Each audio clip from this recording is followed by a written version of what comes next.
Today I want to talk to you about something better, more powerful than manifestation. Now, just for context, so you understand where I'm coming from, when I say manifestation in this context, I mean the way people often refer to manifestation as if it's an act, as if it's something that you do. Obviously, that's not true. We use the term manifestation like it's a spell or something. It's something we're already doing.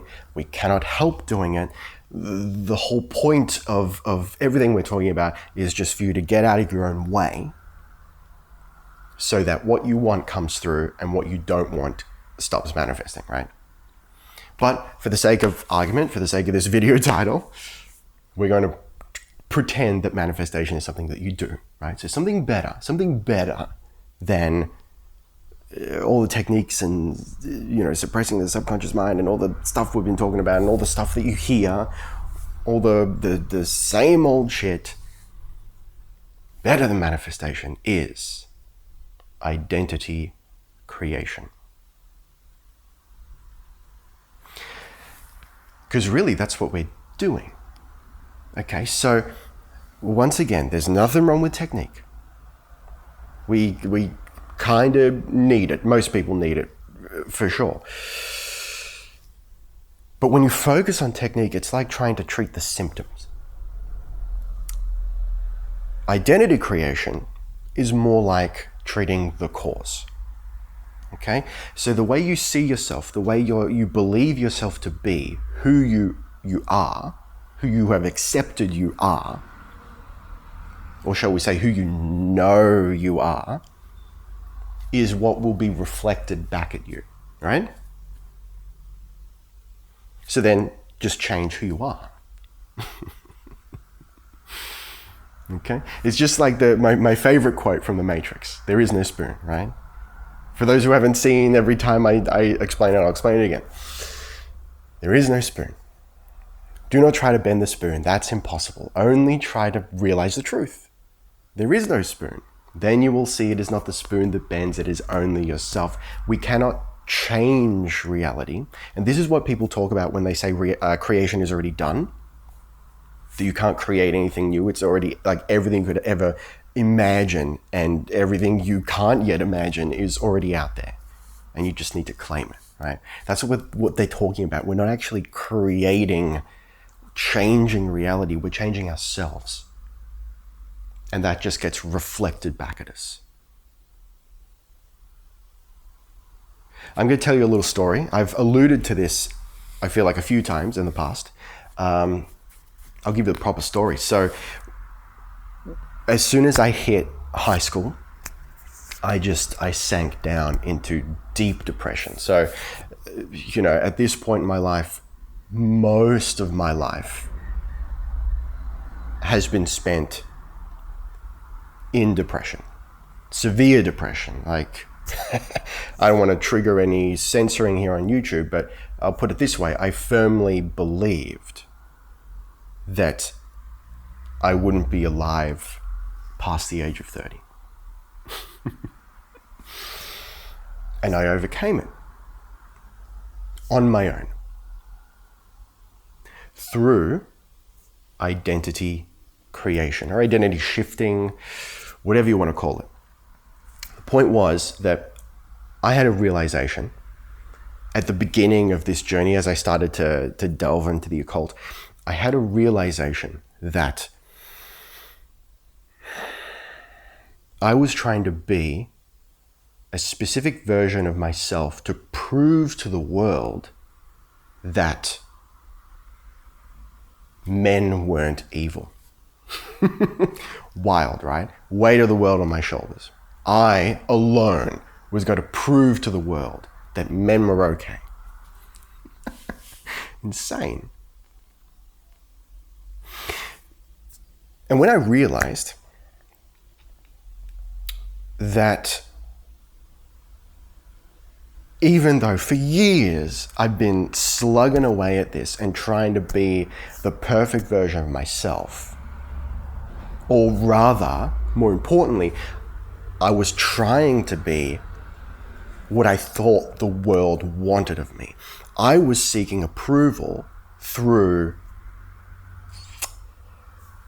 the societal narrative about men in the Western world. So I got to the point, like I wasn't conscious of it yet, right? But I got to the point where I'm like, fuck it.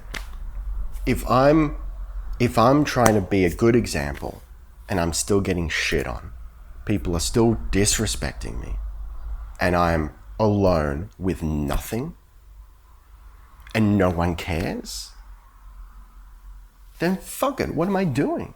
Why do I keep trying? So I decided that's it. I'm, no more Mr. Nice Guy, essentially.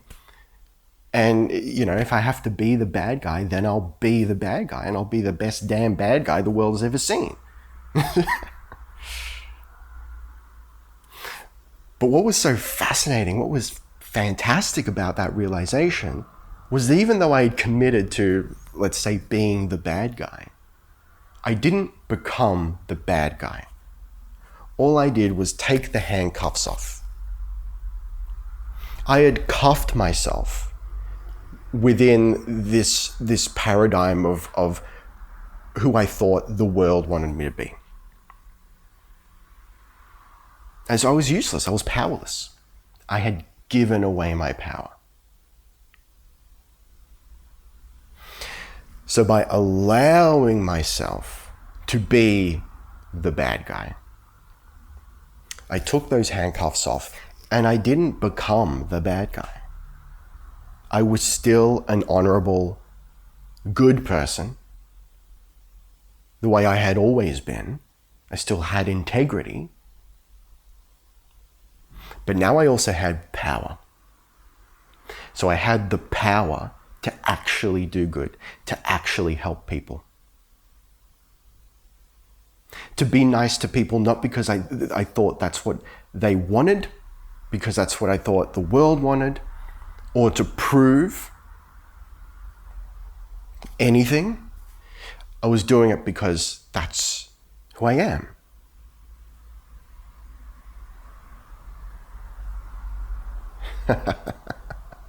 The shift was remarkable. I honestly, fully believed that that was going to be my life.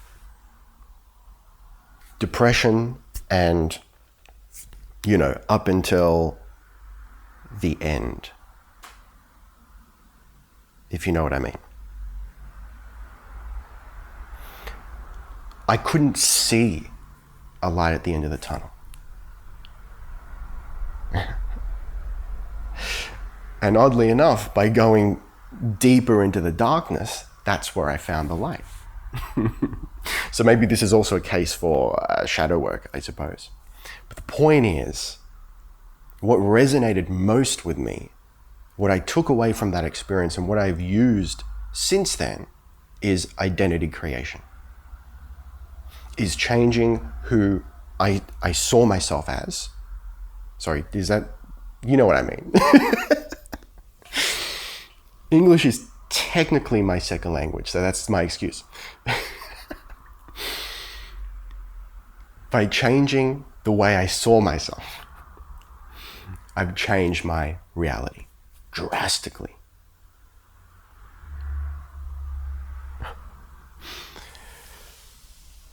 So you've heard, feeling is a secret.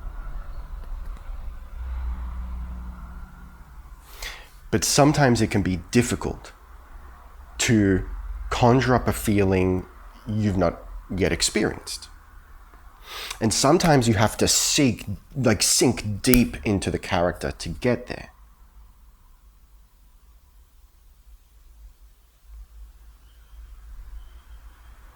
It really helps to be able to dream. Let me give you this example. Escapism. So watching movies, playing games, even reading a book is escapism. What matters is your intent, right? So if you go on with the intent of this world is shit and I want to escape it to another world, that's maybe not helpful. It's possibly unhealthy. But if you go into the escapism with wonder, with possibility, with what if. Curiosity. What if this is what the world could be? Well, now we're getting somewhere. Now, what I want you to do is remove the external medium. Remove the book, remove the movie, remove the game. Where else can we escape to? We're going to stop calling it escapism in a second, because I think that term is unhelpful. But where else could we go? We have an imagination. There's a reason we have an imagination. So there was a little while, a few months ago, I had this notion of like, what if I just stop watching movies, I stop playing games, and train my mind to be my entertainment. And I think there's some merit in that. I don't think you need to go necessarily that hard into it. But maybe it could help. Who knows? Everyone's different. Everyone needs something different.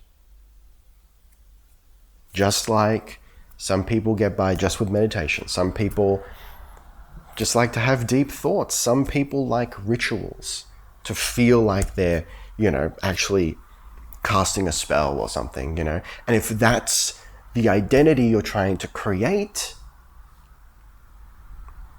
then that's perfectly fine, right? So what I want you to think about is indulging in the what ifs, indulging in the play, because this world is a playground and we've just forgotten that fact.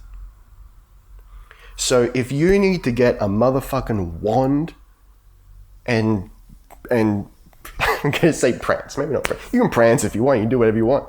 And dance around your house like casting spells and whatnot, and that gets you fired up. Like actually, like it conjures up those emotions, those tingles. You feel like, like your whole head is on fire with inspiration. We're going to come back to that idea, inspiration. If that's what it takes, then that's what you got to do. Because that's what we're looking for, inspiration. So we've talked about inspired action.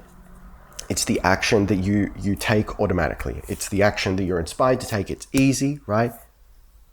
This is part of it. Remember, the inspired action doesn't have to be a step towards your goal. In fact, I wasn't going to talk about this yet, but we're going to talk about alchemy. Give me a second.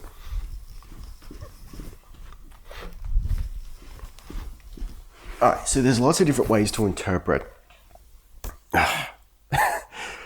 pretty much everything in spirituality and the occult, let's say. But this is what came to me a few days ago in meditation. I'm going to put a photo of this up on the screen, either now or at some point in the video, so you can copy it down. Maybe I'll even put it in the community tab. I might do that as well. So I was musing on the concept of alchemy, the 7 steps of alchemy. And I realized that they're associated, they very strongly can be, or very clearly can be associated, I believe, with the suits of the tarot and of course, the elements. They're already associated with elements. But when I put in the tarot suits, it started to make a little more sense to me. So we've got the first step is desire, seeking, like just the will to seek, to have a desire, right? Then we have, represented by water, conviction, knowing. Right? So you have to know that what you want is coming, or that you already have it. More specifically, you already have it. Then this is the interesting one. Right? We're going to delve deeper into this at a later date, don't worry. So don't stress about me glossing over it. But the important one is action. And people still get caught up on the idea that action is physical action, right? You can take mental action. But it can also be representative.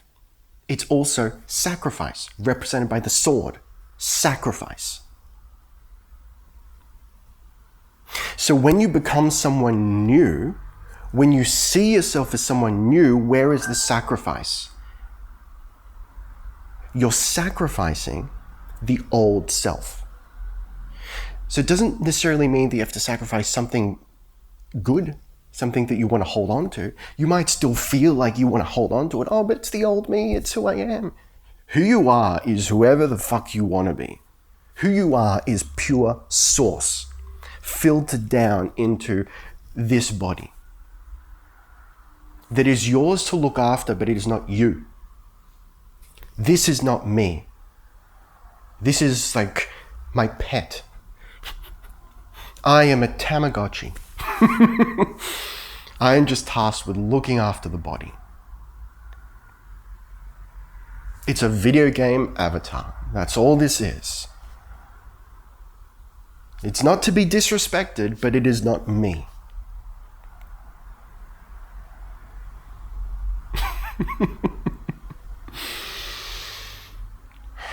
So, if you want to get practical with it, get a piece of paper or a journal, whatever, write down who you want to become, but please hear me. No limitations. You have to dream big. You have to dream so big that it seems ridiculous, because you will end up sacrificing the little voice in the back of your head that goes, this is dumb. That's going to be your sacrifice. That's your action. And then after that, we get to the actual manifestation, the fourth step, the lesser stone. And there's a lot more we're going to get to it. Don't worry. We'll get there. So write down who you want to be and sink into it. You can meditate on it, or if you just close your eyes and daydream. But it cannot be far away. It's not a, oh, wouldn't that be nice? No, it's a what if. Do you ever have that realization? There's surely, I hope you've felt this before. I'd be surprised if you hadn't. There will have been some time in your life where you've gone, wow, I can do that? I didn't think of that. Just someone said something, and my battery's about to die, so we've got to wrap this up. Someone said something, and you've gone, oh, I didn't even realize I could do that. That's the feeling you need to embrace. Or when you try something, you go, I didn't expect it to be that easy. Right? The what if. And I'm talking big. Like if you want to build a tower on the moon, that's what you got to dream of. That's who you got to become. I'm talking real big. I'm talking silly big. So write down who you want to become. No limitations.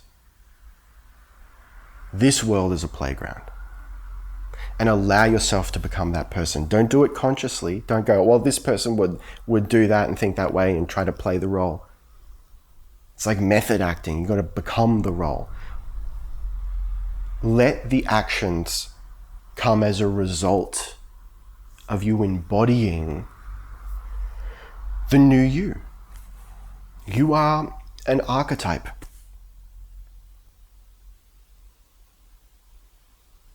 It's not the body that becomes the new you. The body is the instrument. It's the effect of the cause. Become who you're meant to be. Become who you want to be. And the action will follow as a result of that. All right, as always, take what resonates and discard the rest.